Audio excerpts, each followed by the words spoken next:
Hi friends, জল দপ্তর থেকে নতুন নিয়োগ শুরু হলো 2025-এ। গ্রুপ সি গ্রুপ ডি পোস্টের নিয়োগ বিজ্ঞপ্তি প্রকাশিত হয়ে গেছে। তো ফার্স্টে দেখো তোমাদের আমি ডেটগুলো দেখিয়ে দেবো। তো কি কি পোস্ট কি কি বিষয় সবটা ভিডিওতে বলবো, তাই ভিডিওটা স্কিপ না করে প্রথম থেকে শেষ পর্যন্ত মন দিয়ে দেখো। তো দেখো ফার্স্টে এখানে বলেছে ওপেনিং ডেট অফ অ্যাপ্লিকেশন 7/10/2025 তারিখ থেকে কিন্তু শুরু হয়েছে। অর্থাৎ তোমাদের অক্টোবরের 7 তারিখ থেকে কিন্তু ফর্ম ফিল আপটা শুরু হয়ে গেছে অনলাইনের মাধ্যমে। লাস্ট ডেট রয়েছে তোমাদের 5/11/2025 তারিখ পর্যন্ত, অর্থাৎ নভেম্বরের 5 তারিখ পর্যন্ত কিন্তু তোমাদের লাস্ট ডেটটা রয়েছে।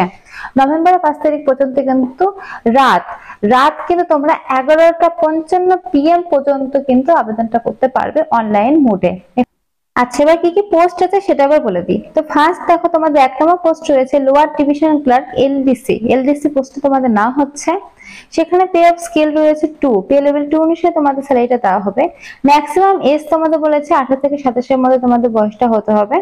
টোটাল ভ্যাকান্সি এখানে রয়েছে 4টা, প্রত্যেকটি ক্যাটাগরি ওয়াইজ কিন্তু ভ্যাকান্সি আলাদা আলাদা করে তোমাদের রয়েছে। আচ্ছা, 2 নম্বর পোস্ট কি রয়েছে চলো সেটা এবার তোমাদেরকে বলে দিই। 2 নম্বর পোস্ট রয়েছে জুনিয়র হাইড্রোগ্রাফি সার্ভে JHS পোস্টে তোমাদের নাম হচ্ছে। পে লেভেল 6 অনুসারে তোমাদের স্যালারিটা দেওয়া হবে। এখানে বলেছে দেখো 18 থেকে 30 এর মধ্যে তোমাদের বয়সটা হতে হবে, এর বেশি বা এর কম হলে কিন্তু তোমরা আবেদনটা করতে পারবে না। টোটাল ভ্যাকান্সি রয়েছে 9টা। আচ্ছা, এবার 3 নম্বর পোস্টটা বলে দিই। 3 নম্বর পোস্ট রয়েছে সিনিয়র অ্যাকাউন্টেন্ট অফিসার পোস্টে না হচ্ছে। পে লেভেল 10 অনুসারে তোমাদের স্যালারিটা দেওয়া হবে। এটাও 18 থেকে 35 এর মধ্যে বয়সটা হতে হবে, এর বেশি বা কম হলে কিন্তু আবেদন করতে পারবে না। এর ভ্যাকান্সি রয়েছে একটা। তো প্রত্যেকটি ক্যাটাগরি ওয়াইজ কিন্তু তোমাদের ভ্যাকান্সি গুলো রয়েছে, সেটা কিন্তু আমি যখন ফুল নোটিশটা দিয়ে দেবো তখন কিন্তু তোমরা দেখতে পাবে। এখন কিন্তু তোমাদেরকে আমি জুম করে দেখাচ্ছি, সেই হিসেবে কিন্তু অনেকটাই কেটে কেটে দেখাতে হচ্ছে, কারণ স্ক্রিনে কিন্তু অনেকটা পরিষ্কার আসে না, সেই জন্য কিন্তু এইভাবে জুম করে দেখাতে হচ্ছে। আচ্ছা, চলো এর পরের পৃষ্ঠা কি ডিটেলস রয়েছে সেটা আবার বলে দিই। আচ্ছা, ফার্স্ট যে পোস্টে রয়েছে লোয়ার ডিভিশন ক্লার্ক, তার জন্য তোমাদের এডুকেশন কোয়ালিফিকেশন বলেছে দেখো 12 পাস হলে কিন্তু তোমরা এখানে আবেদনটা করতে পারবে, এবং তোমাদের টাইপিং স্পিডটা থাকতে হবে 35 ওয়ার্ড পার মিনিট ইংলিশ এবং 30 ওয়ার্ড পার মিনিট হিন্দি। তো এটা কিন্তু তোমাদের থাকতে হবে উচ্চ মাধ্যমিক পাস, এবং তোমাদের কম্পিউটার যে টাইপিং স্পিড ইংলিশ এবং হিন্দিতে সেটা কিন্তু থাকতে হবে, তাহলে কিন্তু তোমরা ফার্স্ট 1 নম্বর পোস্টের জন্য আবেদনটা করতে পারবে অনলাইনের মাধ্যমে। আচ্ছা, আর একটা কথা বলে রাখি, তোমাদের ফর্ম ফিল আপের সময় তোমাদের কিন্তু পোস্ট কোডটা পেয়ে যাবে। পোস্ট কোডটা কিন্তু এক্সট্রা ভাবে মনে রাখার দরকার নেই, কারণ সেখানে কিন্তু থাকবে, বা পরবর্তীকালে তোমরা যে প্রিন্টটা বের করবে সেখানে কিন্তু পোস্ট কোডটা তোমরা পেয়ে যাবে। আচ্ছা, 2 নম্বর পোস্টটা দেখিয়ে দিই। 2 নম্বর পোস্টে রয়েছে জুনিয়র হাইড্রোগ্রাফি সার্ভে পোস্টে তোমাদের নাম হচ্ছে JHS এ। এর এডুকেশন কোয়ালিফিকেশন বলেছে ডিগ্রি ইন সিভিল ইঞ্জিনিয়ারিং থাকতে হবে, অথবা ডিপ্লোমা ইন সিভিল ইঞ্জিনিয়ারিং থাকতে হবে উইথ 3 বছরের এক্সপিরিয়েন্স। এই সমস্ত যে ডিগ্রি কোর্স তোমাদের করা থাকে তাহলে কিন্তু তোমরা এখানে আবেদনটা করতে পারবে। ডিসেবল কোয়ালিফিকেশন দিয়ে তোমাদের দেখো বলা রয়েছে তোমাদের কম্পিউটার নলেজটা কিন্তু লাগবে। আচ্ছা, এবার 3 নম্বর পোস্টটা বলে দিই কি রয়েছে। 3 নম্বর পোস্টে রয়েছে সিনিয়র অ্যাকাউন্টেন্টস অফিসার পোস্টে না হচ্ছে। এর জন্য বলেছে দেখো education qualification degree from recognize university থেকে থাকতে তোমাদের হবে। এর সঙ্গে দেখো বলেছে 3 বছরের কিন্তু এক্সপিরিয়েন্স তোমাদের লাগবে। তো এই সমস্ত যদি কোয়ালিফিকেশন তোমাদের থেকে থাকে তাহলে কিন্তু অবশ্যই তোমরা 3 নম্বর পোস্টের জন্য আবেদনটা করতে পারো। তো সবাই যে আবেদন করতে পারবে যে পোস্টে, সেটা হচ্ছে 1 নম্বর পোস্টটা। 1 নম্বর পোস্টের জন্য কিন্তু সবাই আবেদন করতে পারবে, কারণ উচ্চ মাধ্যমিক পাস আর বলেছে টাইপিং স্পিড।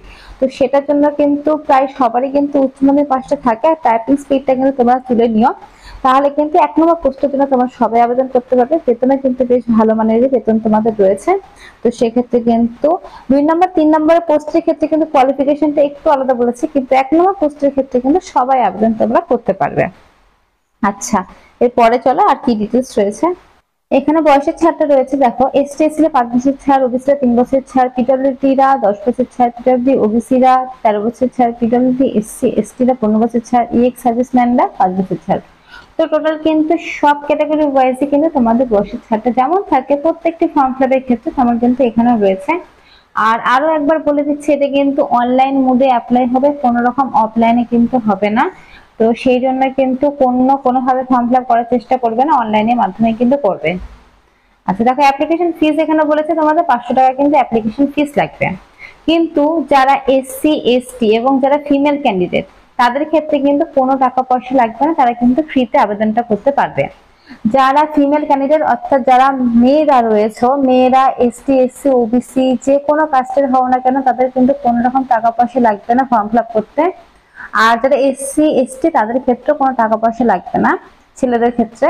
শুধুমাত্র যারা ওবিসি জেনারেল তাদের ক্ষেত্রে 500 টাকা লাগবে ফর্ম ফিল আপ করতে। এখানে কিন্তু সেরকমই বলা রয়েছে। আর তোমরা এই টাকাটা কিন্তু তোমাদের ডেবিট কার্ড, ব্যাংকিং যে কোনো ভাবে কিন্তু তোমরা পেমেন্টটা করে দিতে পারো, ক্রেডিট কার্ড। আর হাউ টু অ্যাপ্লাই দেখো এখানে তোমাদের ওয়েবসাইটে মেনশন করা রয়েছে, দেখো www.iwai.nic.in। এই যে ওয়েবসাইটের মাধ্যমে কিন্তু তোমাদের অনলাইনের মাধ্যমে তোমাদের অ্যাপ্লাইটা করতে হবে। ফার্স্টে অনলাইনের মাধ্যমে রেজিস্ট্রেশন করে অ্যাপ্লাই করে তারপরে কিন্তু তোমরা ফর্ম ফিল আপটা করতে পারবে। তো এখানে যা যা ইম্পর্টেন্ট ডিটেলস ছিল সব তো বলেই দিলাম। এরপরে কোনো রকম কোশ্চেন থাকলে অবশ্যই কমেন্ট বক্সে কমেন্ট করো। তো আজকের মতো এইটুকুই। ভিডিওটি ভালো লাগলে অবশ্যই লাইক করো, কমেন্ট করো, শেয়ার করো। Thank you.